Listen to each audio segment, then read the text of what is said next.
तरीके से उनका एनकाउंटर किया गया, हाँ।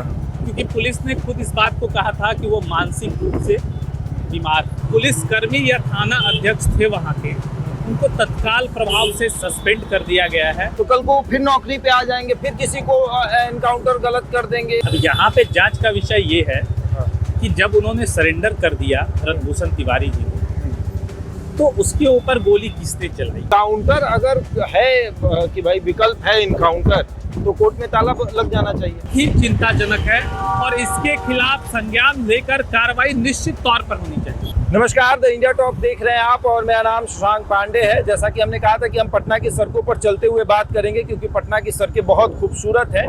मुद्दा हर दिन अलग रहेगा और आज जो मुद्दा है वो है कि बिहार का फेक इनकाउंटर जो हुआ है, आपको उस मुद्दे पर बात करेंगे। और आज हमारे साथ चिराग पासवान की पार्टी लोक जनशक्ति पार्टी रामविलास के प्रवक्ता निशांत मिश्रा हैं। कैसे हैं सर? बहुत बहुत धन्यवाद शशांक भाई। कैसा लग रहा है आपको पटना की सड़कों पर चलते हुए बात करना?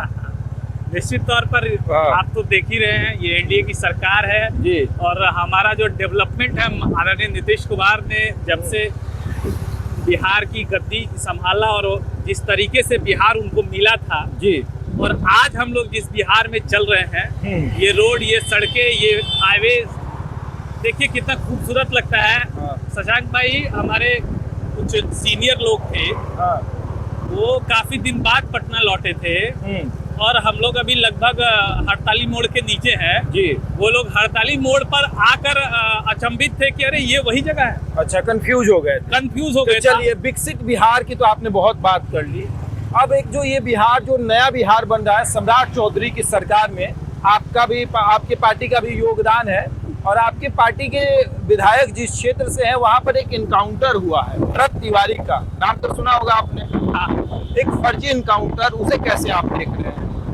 देखिए, निश्चित तौर पर ये काफी चिंताजनक है जी, जिस तरीके से उनका एनकाउंटर किया गया, क्योंकि पुलिस ने खुद इस बात को कहा था कि वो मानसिक रूप से बीमार है और ये कई सवाल जरूर उठाती है और हम लोग मृतक परिवार के प्रति संवेदना जाहिर करते हैं और निश्चित तौर पर उनके परिवार को इस सवाल का जवाब मिलना चाहिए, इसके पक्षधर हैं और सरकार इसको लेकर काफी सशक्त भी है। आप देखिएगा शशांक भाई कि जो भी पुलिसकर्मी या थाना अध्यक्ष थे वहाँ के, उनको तत्काल प्रभाव से सस्पेंड कर दिया गया है और हम लोगों को पूरी उम्मीद है, चूंकि हमारी सरकार भी है और आदरणीय मुख्यमंत्री सम्राट चौधरी जी इस बात को खुद संज्ञान में लेकर रखा है, इसकी उच्च स्तरीय जांच होनी चाहिए। आपने ये जो कहा सस्पेंड कर दिया गया, तो कल को फिर नौकरी पे आ जाएंगे, फिर किसी को एनकाउंटर गलत कर देंगे, फिर उनको सस्पेंड किया जाएगा, फिर नौकरी पे आ जाएंगे। देखिए शशांक भाई, तत्काल प्रभाव से जो प्रोविजन होता है उसके आधार पर तो उनको सस्पेंड कर दिया गया। मैं ये नहीं कह रहा हूँ कि सस्पेंड ही क्यों किया गया, अगर वो निश्चित रूप से दोषी हैं, उन्होंने गलत किया है, क्योंकि कानून जो है वो सबके लिए बराबर है, चाहे वो बिहार सरकार के अधिकारी हो, पुलिसकर्मी हो या आम जनता हो, कानून तो सबके लिए बराबर होता है, संविधान तो सबके लिए बराबर है। इसकी निश्चित तौर पर उच्च स्तरीय जांच होनी चाहिए और जो लोग इसमें शामिल है उन पर निश्चित तौर पर आगे की भी कार्रवाई। ये जो पुलिस का जो पीठ थपथपाना है, जो 2-4 इनकाउंटर हुआ, आप लोगों ने खूब पीठ थपथपाया कि वाह क्या बात है, उस पीठ थपथपाने के चक्कर में आपको नहीं लग रहा है कि पुलिस अब किसी को भी ठोक देगी? आप मेरे साथ हैं, कल को कहीं आप ही को उतार के पुलिस ठोक दे कहे कि इनकाउंटर हमने कर दिया। देखिए, इस बात को समझनी पड़ेगी कि जो अपराधी है जी, जिसका बैकग्राउंड अपराध का है और जो अपराध करने के लिए लगातार प्रयासरत रहते हैं, जिनके ऊपर कई आपराधिक मामले दर्ज हैं, ऐसे लोग। तिवारी पे नहीं था एक भी मामला दर्ज नहीं। मैं सहमत हूँ आपसे, मैं इस बात से सहमत हूँ। हमारी पार्टी ने भी इस बात को मुखरता के साथ आवाज उठाई है कि ये बहुत ही चिंताजनक है और इसके खिलाफ संज्ञान लेकर कार्रवाई निश्चित तौर पर होनी चाहिए। अच्छा, अभी आपने कहा कि 2-3 इनकाउंटर इससे पहले हुए, तो शशांक भाई निश्चित तौर पे जो अपराधी अपराध के जगत में अपना पांव पसारना चाह रहा, उस पर तो कार्रवाई निश्चित तौर पे होना चाहिए। तो कोर्ट बंद कर दीजिए, कोर्ट में ताला लगा दीजिए। नहीं, कोर्ट में इनकाउंटर अगर है कि भाई विकल्प है इनकाउंटर, तो कोर्ट में ताला लग जाना चाहिए। देखिए शशांक भाई, बहुत ही इनकाउंटर के समय बहुत ऐसी परिस्थितियां आती है, खास करके पुलिस के ऊपर जो जिम्मेदारी है उस बात को हम लोगों को समझना चाहिए। लेकिन मैं फिर इस बात को कहूंगा कि इसका मतलब ये नहीं कि जो निर्दोष लोग हैं, जो मानसिक रूप से सही नहीं है, जिसने सरेंडर कर दिया, ऐसे लोगों पर गोलीबारी नहीं होनी चाहिए। इसके पक्ष में ना हम हैं ना हमारी पार्टी। भरत तिवारी के यहाँ पुलिस गई क्यों? इस बात का आपके विधायक है ना, वहाँ से शाहपुर से आपके विधायक हैं, राकेश ओझा जीतते हैं वहाँ पर। हाँ, तो आपके पार्टी के है ना? बिल्कुल नहीं, वो भारतीय जनता पार्टी के हैं। तो आपका भी तो सहयोग है बिल्कुल जी में। तो फिर क्यों? देखिए, उसी चीज को लेकर हम लोग भी सरकार में हैं और इस बात को स्पष्टता के साथ उठाएंगे। इसकी न्यायपूर्ण जांच होनी चाहिए। ये क्यों मामला आया, ये क्यों हुआ, और अगर जो दोषी था क्या उसको मानसिक रूप से दिक्कतें थी तो उन्होंने तो सरेंडर कर दिया था। अपना बंदूक, जो वीडियो वायरल हो रहा है उसमें तो दिख रहा है कि उन्होंने बंदूक फेंक दिया। तो तत्काल प्रभाव से उसको पकड़कर उसको इलाज के लिए भेजना, यही पुलिस की जिम्मेदारी यहाँ सुनिश्चित होनी चाहिए। लेकिन ये किस लोगों ने वहां पर इस परिस्थिति में गोली चलाया, ये निश्चित तौर पर जांच का विषय है और इसकी जांच हो और जांच के बाद उस पदाधिकारी, उस पुलिस के जवान पे कार्रवाई हो। ये हम लोग, उस परिवार वालों का क्या होगा? जिस परिवार को पुलिस ने उजाड़ दिया पूरी तरीके से, एक माँ से उसका बच्चा छीन लिया, उसके बारे में आपने क्या सोचा है?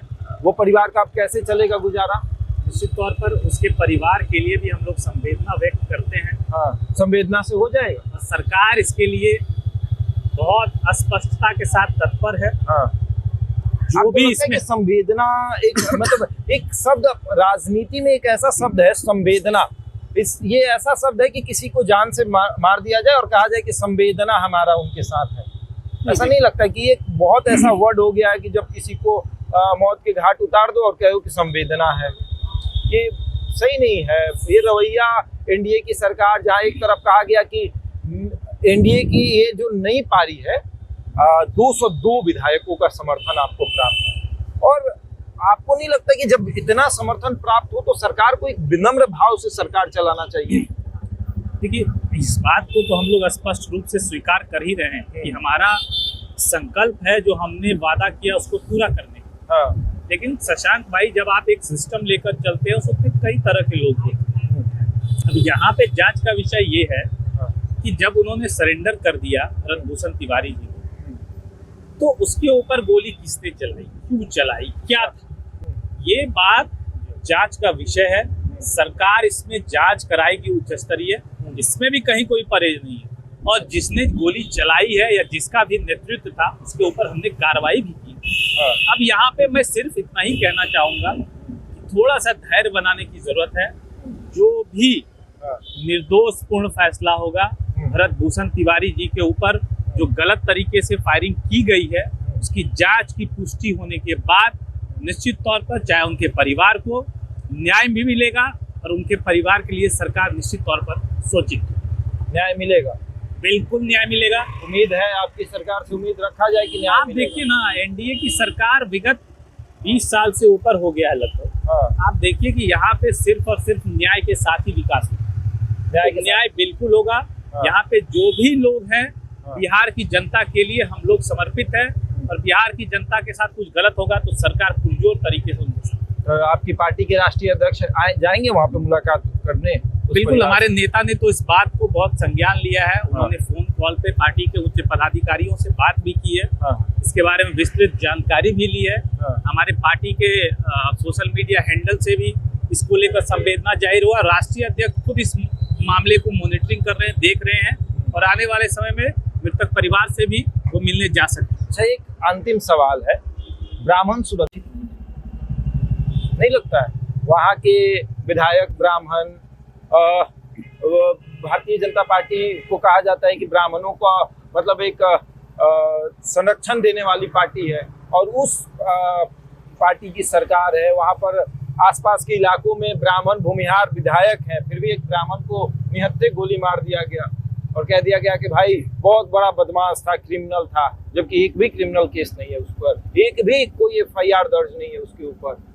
देखिए शशांक भाई, इस मामले को जातिवाद ढंग से देखना या उसके साथ कनेक्ट करके देखना कहीं से भी उचित नहीं होगा। इसलिए क्योंकि हमारी सरकार जात पात के भेदभाव से ऊपर है। हम सिर्फ और सिर्फ ये देखते हैं कि जिसने अपराध किया वो अपराधी है, जो निर्दोष है वो निर्दोष है, जिसके साथ भी गलत होगा, अन्याय होगा, उसके साथ हमारी सरकार तत्परता के साथ खड़ी है और अन्याय खास करके बिहार में नहीं होगा, सबको न्याय मिलेगा। और मैं आज आपके माध्यम से आश्वस्त करना चाहता हूँ कि भरत भूषण तिवारी जी के परिवार को, भरत भूषण तिवारी जी को न्याय मिलेगा। ये एनडीए की सरकार है, यहाँ न्याय पे भरोसा है। चलिए, एनडीए की सरकार है, न्याय पे भरोसा है। निशांत मिश्रा थे और इनका मानना है कि जो भी हुआ है गलत हुआ है, पुलिस प्रशासन ने जो किया है गलत किया है, इसकी जांच हो रही है और जो लोग भी दोषी होंगे उनके ऊपर कार्रवाई होगी, पुलिस छोड़ेगी नहीं। और सबसे बड़ी बात ये है, सवाल बस इतना सा है कि आखिर ये जो सरकार जो है वो पुलिस का जो पीठ थपथपा रही है वो कितना सही है। फर्जी एनकाउंटर कर देना, एक ऐसे लड़के को मार देना जो क्रांतिकारी है, जो सरकार से सवाल करता है, वो तमाम चीज़ों पर हमने बातचीत की और ऐसे ही तमाम मुद्दों पर हम बात करेंगे। और हमने पहले ही कहा था कि भैया अब स्टूडियो में बैठकर हमसे अब पत्रकारिता थोड़ा मुश्किल हो गया है, अब हम थोड़ा सड़कों पर चलेंगे। पटना की सड़कें वाकई में बहुत खूबसूरत है और बहुत बदला है पटना, तो हमने सोचा थोड़ा बदलते हुए पटना को देखने के लिए हम भी बदल जाते हैं और हमने बात किया। बहरहाल हमारे साथ बने रहें, देखते रहें द इंडिया टॉक।